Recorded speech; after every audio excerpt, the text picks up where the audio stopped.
Shalom, Bapak Ibu Saudara yang dikasihi Tuhan Yesus Kristus.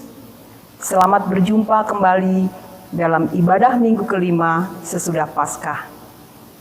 Kita bersyukur atas rahmat-Nya sehingga kita dapat berkumpul dan beribadah di rumah masing-masing.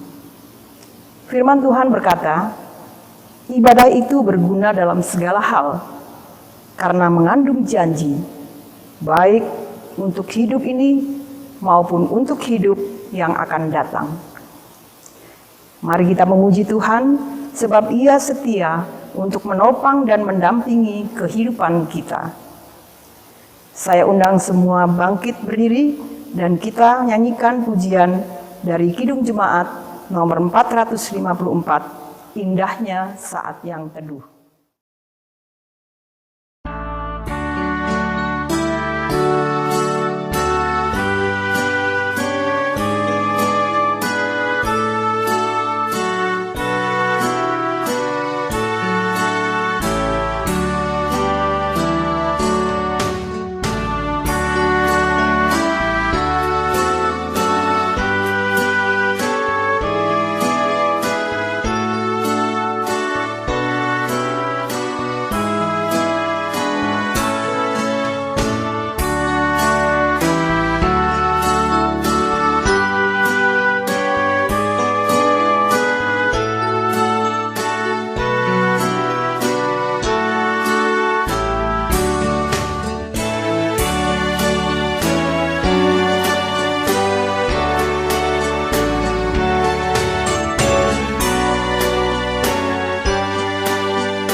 Bapak Ibu Saudara, mari kita awali dan khususkan ibadah ini dengan pengakuan bahwa pertolongan kita di dalam nama Tuhan yang menciptakan langit dan bumi.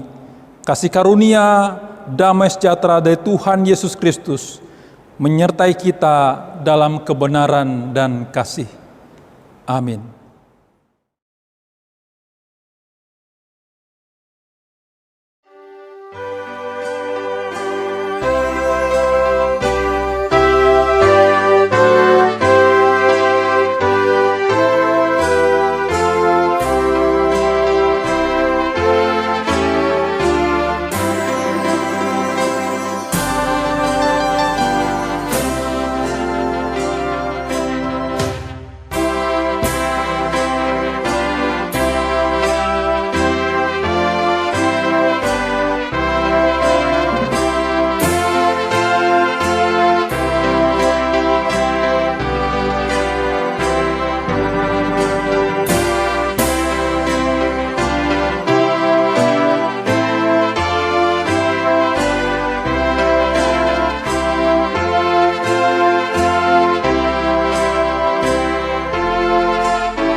Sebelum kita masuk dalam doa pengampunan, mari kita dengarkan hukum kasih.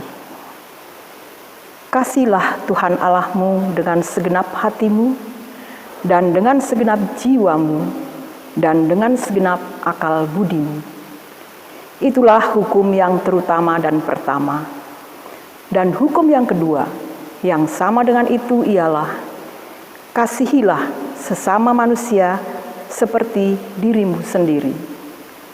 Pada kedua hukum inilah tergantung seluruh hukum Taurat dan kitab para nabi.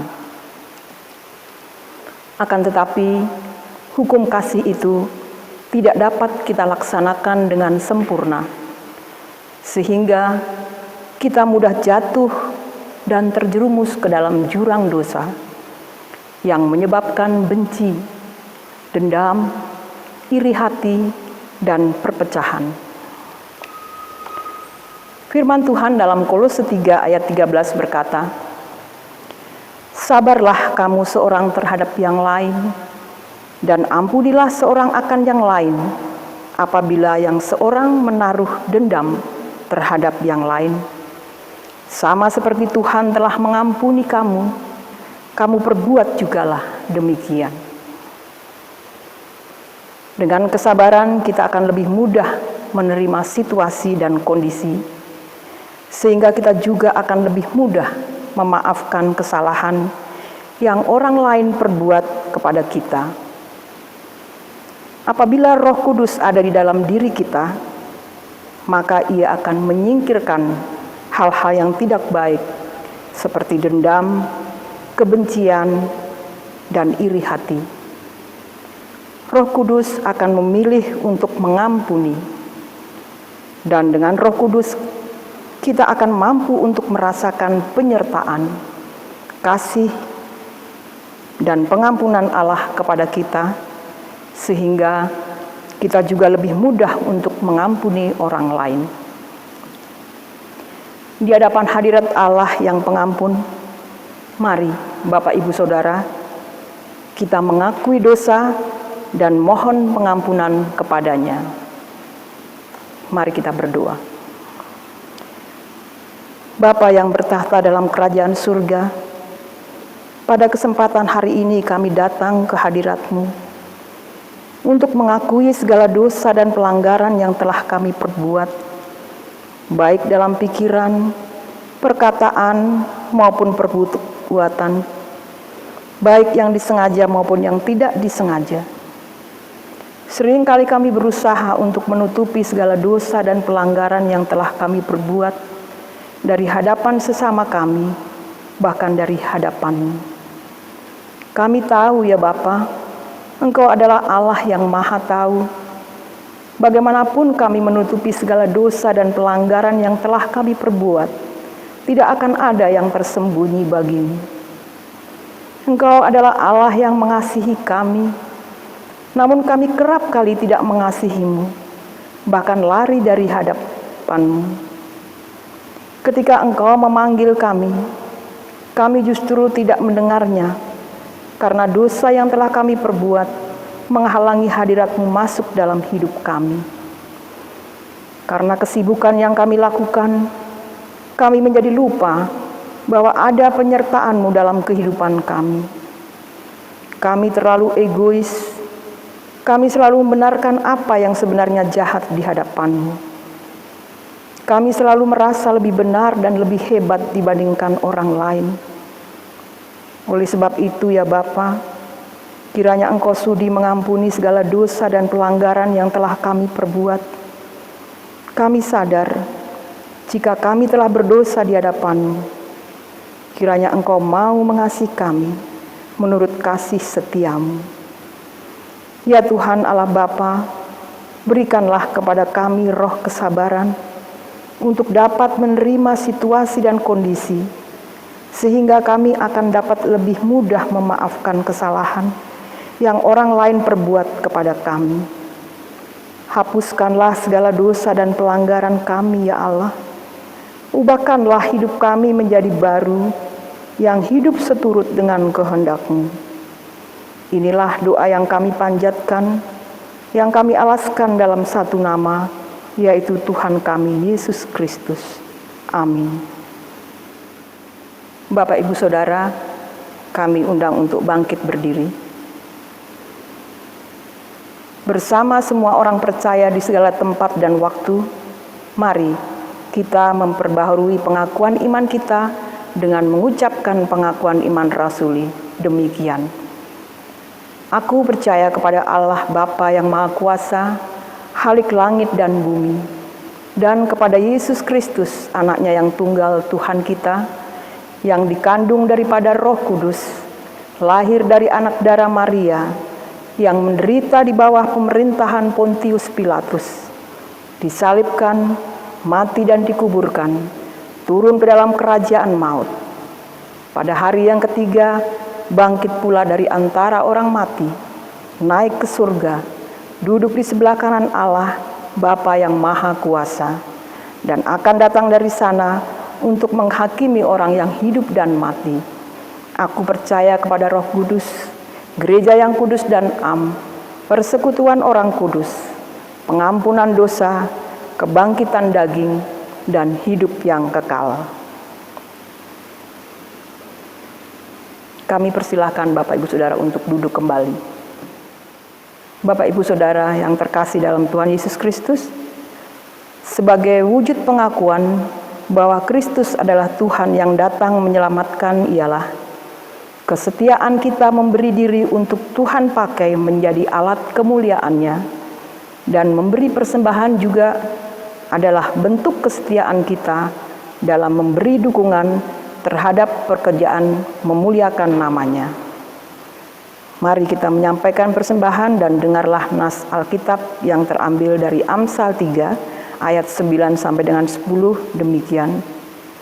Muliakan Tuhan dengan hartamu dan dengan hasil pertama dari segala penghasilanmu, maka lumbung-lumbungmu akan diisi penuh sampai melimpah-limpah, dan bejana pemerahanmu akan meluap dengan air buah anggurnya. Tuhan memberkati persembahan saudara. Kita akan menyampaikan persembahan dengan memuji Tuhan dari Kidung Jemaat nomor 403, Hujan Berkat Kan Tercurah.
Marilah kita berdiri untuk menyerahkan persembahan kita dalam doa.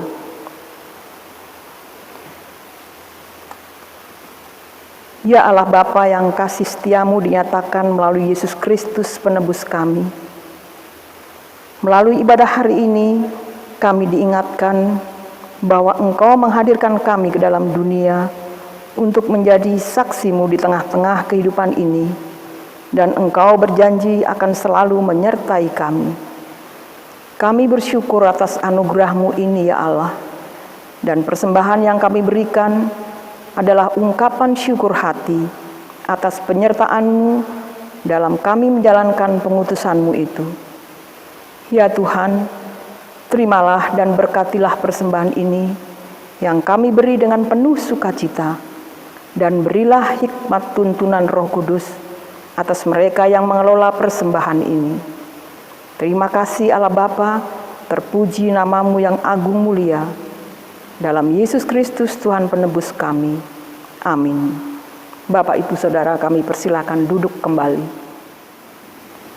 Marilah kita mengarahkan hati dan pikiran kita untuk mendengarkan firman Tuhan.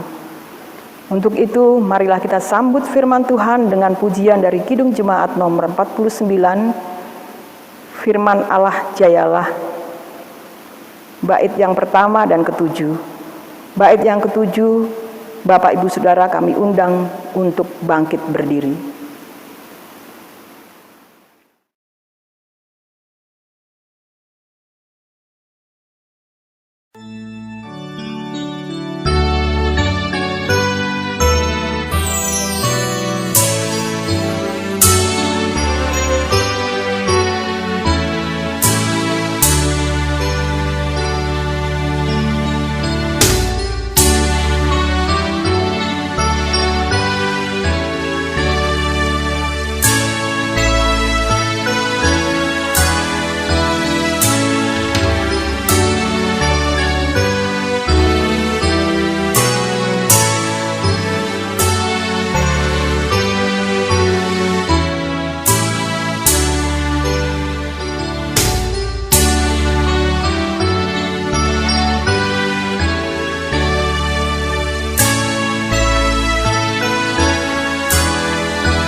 Salam rindu buat seluruh warga jemaat Kikau Petra Pondok Pucung yang dikasihi Tuhan. Doa dan harap kami kiranya Tuhan menganugerahkan kesehatan jasmani dan rohani selama masa PSBB ini. Untuk merawat kesehatan rohani, mari kita setia beribadah di rumah. Melalui ibadah kita menerima ajaran sehat sebagai nutrisi bagi pertumbuhan iman kita. Saya ingat ada satu lagu sekolah minggu dikatakan baca kitab suci, doa tiap hari kalau mau tumbuh. Saudara, tema khotbah minggu 10 Mei 2020 adalah revolusi mental dan Simon Kirene. Diambil dari Injil menurut Markus pasal 15 ayat 20 dan 22. Sebelumnya mari kita berdoa. Jiwa kami membutuhkan firman-Mu dan kehadiran-Mu. Bersuaralah dan berfirmanlah kepada kami karena kami siap mendengarkan. Dalam Kristus kami berdoa. Amin. Mari kita membaca Injil Markus pasal 15 ayat 20 sampai 22. Demikian firman Tuhan.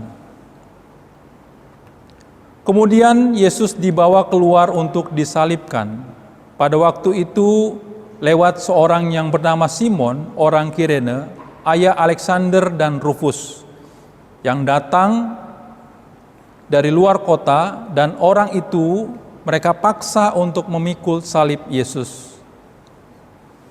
Mereka membawa Yesus ke tempat yang bernama Golgota, yang berarti tempat tengkorak. Demikian jauh pembacaan firman Tuhan. Yang berbahagia adalah setiap kita yang membaca, mencintai, dan melakukan firman dalam kehidupan kita sehari-hari. Terpujilah Kristus, haleluya. Bapak Ibu Saudara yang dikasihi oleh Tuhan, kata revolusi mental menjadi populer sejak Presiden Jokowi menyampaikan pidato sebagai presiden. Pidato itu dilanjutkan dengan sumbangan pemikiran beberapa tokoh dan guru bangsa yang dirangkum dalam sebuah buku Revolusi Mental, diedit oleh Bapak Johnson Sinamo. Saudara, revolusi mental itu bukan sekedar jargon, bukan sekedar ucapan klise, atau dalam istilah milenial itu asal ngecap. Revolusi mental mengajak kita untuk tidak menjalani hidup sekedar pasrah atau mengalir seperti air. Revolusi mental adalah cara hidup melawan arus, seperti ikan salmon yang bermigrasi melawan arus untuk bereproduksi. Seumpama kapal layar atau pesawat terbang yang harus melawan arus agar menggerakkan layar dan bisa terbang. Sama dengan saya dan saudara, kita bisa berjalan di atas bumi ini karena kita melawan gravitasi. Intinya cara hidup melawan arus ini merupakan ciri utama manusia revolusioner. Meski cara hidup melawan arus itu pasti berhadapan dengan kesukaran, tetapi hal itu menumbuhkan sikap tegar dan berani untuk tumbuh menjadi manusia hebat. Saudara, seorang penulis Agus Santoso dikatakan bahwa revolusi mental itu harus dimulai dari hati. Hati bukan dalam arti perasaan, bukan. Hati lebih bermakna kehendak, tindakan nyata atau akta yang dikonkretkan. Salah satu wujud revolusi mental adalah totalitas. Lengkapnya adalah pribadi yang mengutamakan totalitas dalam bekerja. Saudara, totalitas bukan setengah hati. Totalitas tepatnya diwakili dengan perkataan, jika Anda ditantang berjalan 1 mil, maka berjalanlah 2 mil. Dalam istilah bahasa Inggris, extra mile. Tantangan berjalan sejauh 2 mil ini bisa mewujud dalam banyak makna. Jika saudara seorang pemimpin, berjalan 2 mil artinya menjadi pemimpin yang melampaui ekspektasi konstituen. Pemimpin yang visioner, kredibel. Jika Anda bekerja sebagai karyawan atau bawahan, berjalan 2 mil artinya bekerja tuntas, penuh dedikasi, jujur, dan dapat dipercaya. Jika saudara adalah pelajar dan mahasiswa, berjalan 2 mil artinya belajar melampaui ekspektasi diri, penuh dedikasi, jujur, anti plagiarisme, dan dapat dipercaya. Jika Anda seorang Kristen, anak Tuhan, berjalan 2 mil pada saat pandemi COVID-19 ini artinya hiduplah berpengharapan kepada juru selamat kita. Itulah yang membedakan orang percaya dengan orang-orang beragama yang lain. Setialah beribadah dan membaca Alkitab, karena iman timbul dari pendengaran akan firman Kristus. Wujudkan iman dengan perbuatan baik, aksi diakonia, bagi makan kepada tetangga kanan dan kiri yang kekurangan. Salurkan kasih itu dan kita bisa melanjutkan arti berjalan 2 mil pada identitas atau status kita yang lain. Bapak Ibu Saudara, pemuda remaja, anak-anak, keluarga jemaat GKI Petra Pondok Pucung yang dikasihi Tuhan. Dalam Alkitab, Simon Kirene adalah contoh orang yang melakukan extra mile. Simon Kirene melakukan sebuah tindakan totalitas ketika dia dipaksa oleh seorang prajurit Roma untuk memikul salib Yesus menuju Bukit Tengkorak itu. Saudara, siapakah Simon? Saudara, Simon adalah nama orang Yahudi. Simon atau Simeon artinya Allah mendengar. Simon datang dari Kirene, sebuah daerah Tripoli atau saat ini namanya negara Libya, untuk merayakan Paskah di Yerusalem. Beberapa ahli sejarah berpendapat bahwa Simon menempuh perjalanan laut dengan kapal selama kurang lebih 3-5 hari. Nah, Simon tiba di Yerusalem kira-kira 3 hari sebelum hari raya Paskah. Dia melihat ada keramaian dan melihat sebuah prosesi 3 orang kriminal digiring ke tempat penghukuman. Lalu Simon menyelinap untuk melihat lebih dekat dan maju ke depan. Para kriminal itu diejek, diludahi, dan dipukul. Simon tidak ingin terlibat dalam prosesi ini, tetapi tiba-tiba saja salah satu dari kriminal itu jatuh tepat di depannya. Dan orang tersebut yang tidak lain adalah Yesus sendiri. Saudara yang kasih Tuhan Yesus Kristus, Simon berusaha untuk mundur dari Yesus, tetapi sebelum ia bereaksi, lengannya ditarik oleh seorang tentara dan disuruh memikul salib Yesus.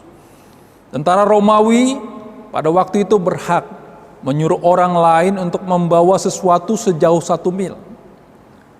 Saudara, Simon tidak ada pilihan lain kecuali memikul salib itu. Simon dipaksa untuk memikul salib Yesus, dan hati Simon dipenuhi kepahitan terhadap tentara Romawi itu karena dipaksa memikul salib yang pasti salib itu cukup berat. Dan selain berat, kayu salib itu juga penuh dengan darah Yesus. Darah itu tentunya akan menempel ke Simon dan membuat Simon menjadi tidak tahir, sehingga ia tidak boleh masuk ke bait Allah, apalagi untuk mempersembahkan korban. Dia harus menunggu 7 hari lagi agar dirinya tahir. Artinya apa? Semua rencana Simon untuk menikmati perayaan Paskah di tanah suci menjadi berantakan. Saudara, kita tidak boleh menganggap sebagai sesuatu yang aneh jika sesuatu waktu salib-salib datang kepada kita dengan mendadak dan kita dikejutkan olehnya. Karena atas anugerah Tuhan, salib membuat Simon mengalami sebuah revolusi hati. Mari kita perhatikan beberapa poin penting di bawah ini. Yang pertama, salib membawa Simon datang kepada Yesus. Simon datang ke Yerusalem untuk beribadah kepada Allah.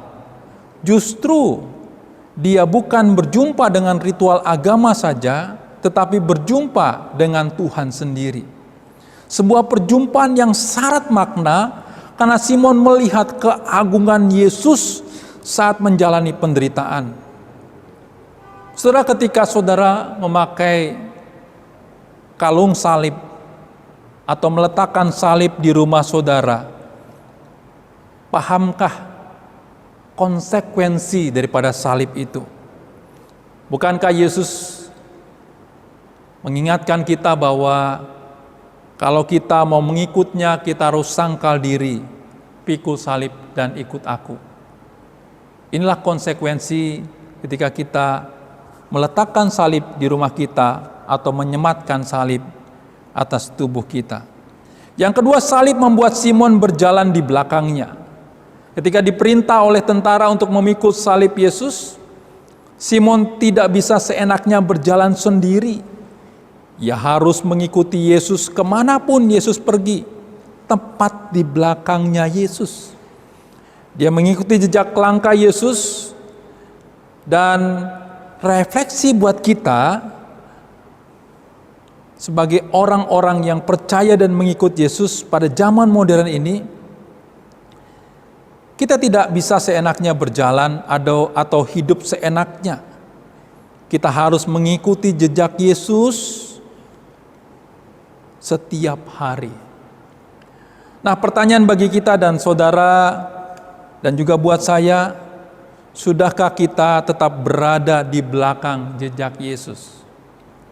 Hanya saudara yang bisa menjawab dan Tuhan yang Maha Tahu. Bagian yang ketiga adalah salib mengubah kepahitan hati Simon menjadi sebuah kehormatan. Karena memiliki kesempatan memikul salib ketika Yesus dalam posisi sangat lemah. Saudara, bagi Simon, salib bukan lagi simbol yang mewakili kejahatan, kehinaan. Sebaliknya, salib adalah simbol kasih, keselamatan, dan simbol daripada penebusan dosa. Oleh karena Yesus mau menanggung segala dosa-dosa manusia. Pertanyaan buat kita dalam ibadah minggu ini, maukah kita memaknai sebuah kehormatan ketika salib-salib datang kepada kita dengan mendadak? Bukankah sebuah penghormatan ketika kita menderita saat terlibat dalam pelayanan, bersaksi memberitakan Injil, dan itulah yang telah dibuktikan oleh Rasul Paulus dalam surat-suratnya. Dalam Kisah Para Rasul dikatakan menderita penghinaan oleh karena nama Yesus. Roma pasal 8 ayat 17 dikatakan menderita bersama Kristus. Dan juga dalam bagian-bagian surat-surat yang lain untuk memotivasi daripada anak-anak rohaninya seperti Timotius, dikatakan ikutlah menderita bagi Injilnya. Bagian yang terakhir adalah salib merubah total hidup Simon dan seluruh keluarganya. Saudara yang kasih Tuhan, Simon ke Yerusalem bukan hanya mendapatkan pengampunan dosa, dia juga mendapatkan hidup yang baru.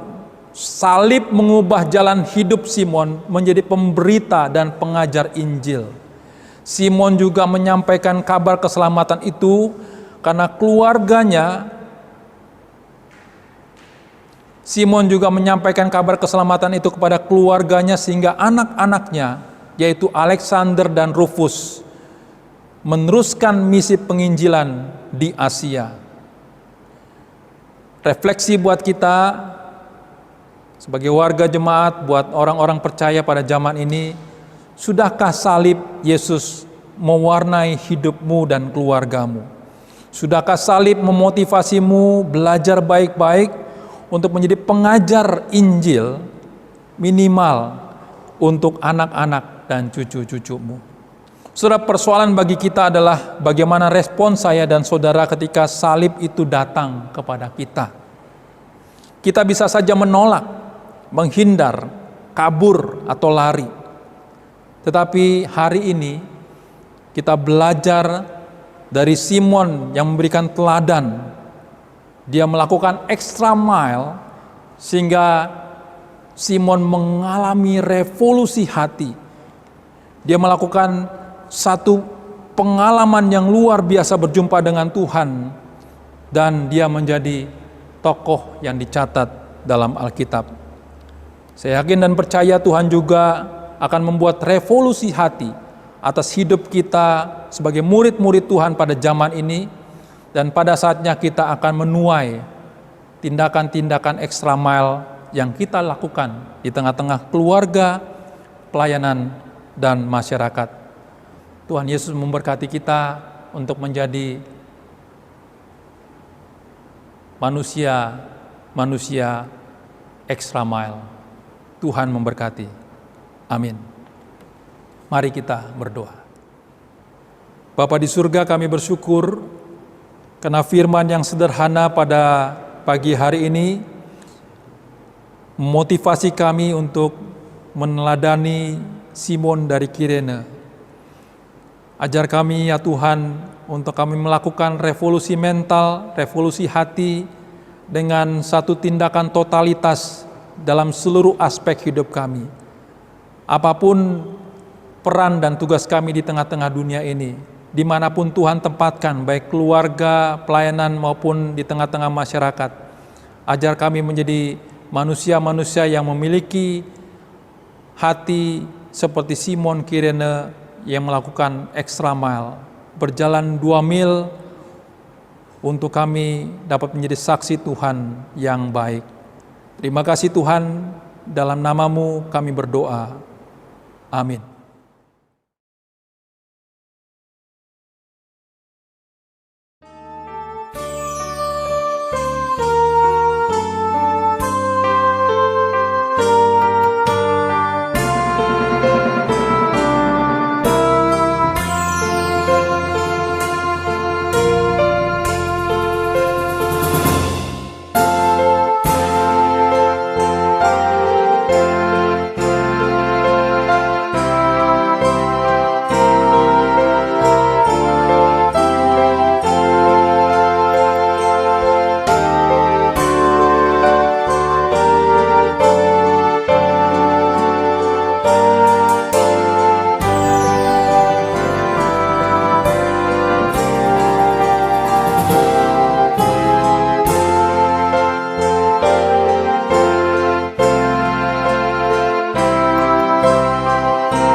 Mari berdoa.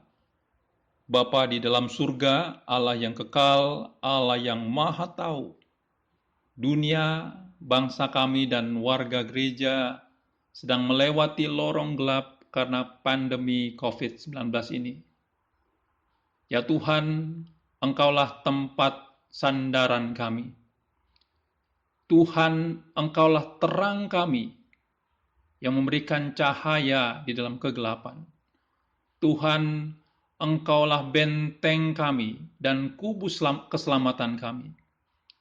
Meski di dalam hati kami sedang bertanya kapan pandemi ini berakhir, kapan vaksin obat corona tersedia, kapan kurban kematian akan berakhir. Tapi Engkaulah satu-satunya tempat persembunyian bagi kami. Engkau membebaskan kami dari penderitaan dan wabah ini. Engkau menjaga kami, mengelilingi kami, bahkan Engkau akan menggantikan setiap kesesakan kami dengan sukacita. Sebabnya kami menaikkan syafaat kami kepadamu ya Tuhan. Kami berdoa untuk pemerintah dalam upaya memenuhi kekurangan alat tes swab dan PCR. Ya Tuhan, sediakanlah tepat pada waktunya. Berdoa untuk jalannya PSBB agar berjalan secara efektif. Warga masyarakat dapat disiplin, baik di rumah dan juga tidak pulang mudik. Kami berdoa buat petani yang terpukul secara ekonomi dan juga adanya ancaman krisis pangan.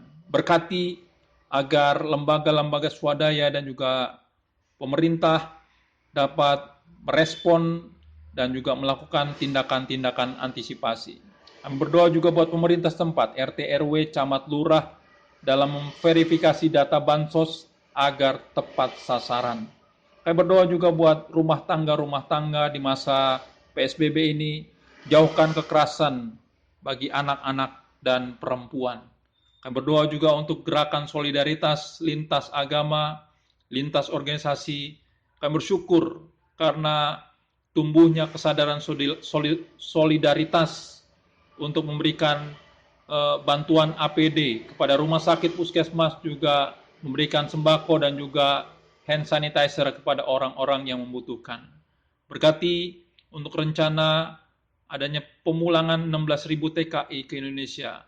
Kami percaya pemerintah mampu bekerja untuk menangani situasi ini.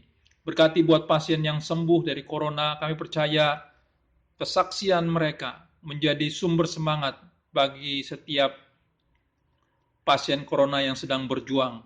Berkati buat keluarga yang berduka karena kekasih mereka dipanggil Tuhan karena corona ini. Hiburkanlah mereka ya Tuhan. Kami berdoa juga buat tenaga kesehatan, perawat, dokter, supporting, baik di rumah sakit, puskesmas. Tuhan jagai mereka, berikan mereka imunitas tubuh yang tinggi, sehingga mereka dapat terus bekerja melayani setiap pasien yang saat ini sedang dirawat. Berkati TNI, Polri, Kodim, agar menjaga keamanan dan ketertiban warga jemaat dan juga warga negara. Kita berdoa juga buat proses pendidikan, baik siswa yang lulus maupun penerimaan siswa, baik tingkat TK, SD, SMP, SMA, perguruan tinggi, agar pemerintah juga dapat bekerja dan tidak ada kendala dalam proses ini. Kita berdoa juga buat warga jemaat GKO Petra Pondok Pucung, baik kami yang ada tinggal di rumah, berikan damai sejahtera-Mu, berikan mereka ketenangan pada masa-masa pandemi ini. Kami berdoa juga secara khusus buat warga jemaat yang sedang dirawat di rumah, apapun situasi mereka ya Tuhan. Kami percaya Tuhan menyediakan kesembuhan dan pemulihan bagi mereka. Kami berdoa juga buat warga jemaat yang masih bekerja di luar rumah. Tuhan lindungi sertai mereka. Jauhkan segala wabah agar mereka tetap dalam keadaan sehat. Berikan imunitas yang tinggi buat kami semua supaya kami terhindar dari wabah ini. Terima kasih ya Tuhan. Inilah doa kami dan sempurnakanlah doa ini dengan doa yang diajarkan oleh Tuhan Yesus kepada murid-murid dan kepada kami. Bapa kami yang di surga, dikuduskanlah nama-Mu, datanglah kerajaan-Mu, jadilah kehendak-Mu di bumi seperti di surga. Berikanlah kami pada hari ini makanan kami yang secukupnya, dan ampunilah kami akan kesalahan kami, seperti kami juga mengampuni orang yang bersalah kepada kami. Dan janganlah membawa kami ke dalam pencobaan, tapi lepaskanlah kami daripada yang jahat, karena Engkaulah yang empunya kerajaan dan kuasa dan kemuliaan sampai selama-lamanya. Amin.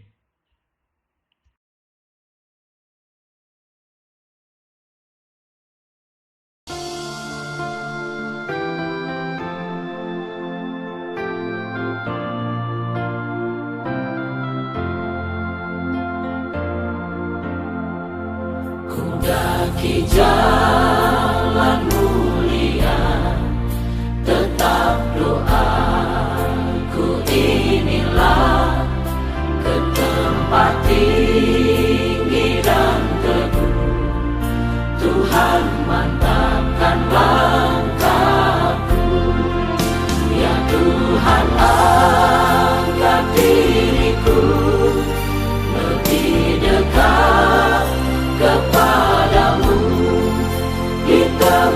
tinggi dan teguh, Tuhan mantapkan langkahku.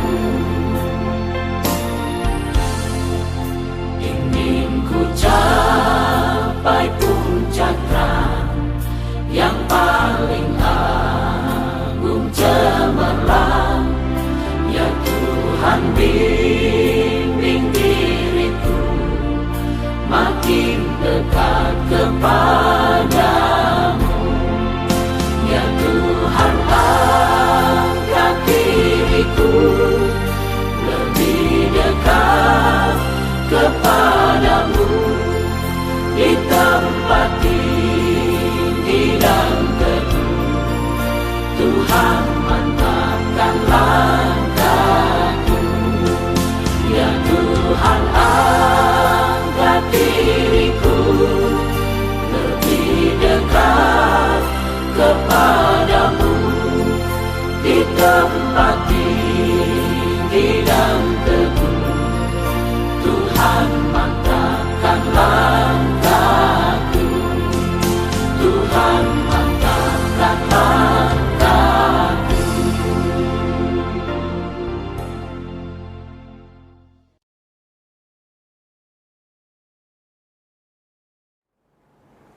Bapak Ibu Saudara, kami jemput untuk bangkit berdiri. Mari kita menutup ibadah ini dan kita menerima doa berkat. Jemaat Tuhan, arahkanlah hatimu dan pikiranmu kepada Tuhan, serta terimalah berkat-Nya. Tuhan memberkati engkau dan melindungi engkau. Tuhan menyinari engkau dengan wajah-Nya dan memberi engkau kasih karunia. Tuhan menghadapkan wajah-Nya kepadamu dan memberi engkau damai sejahtera.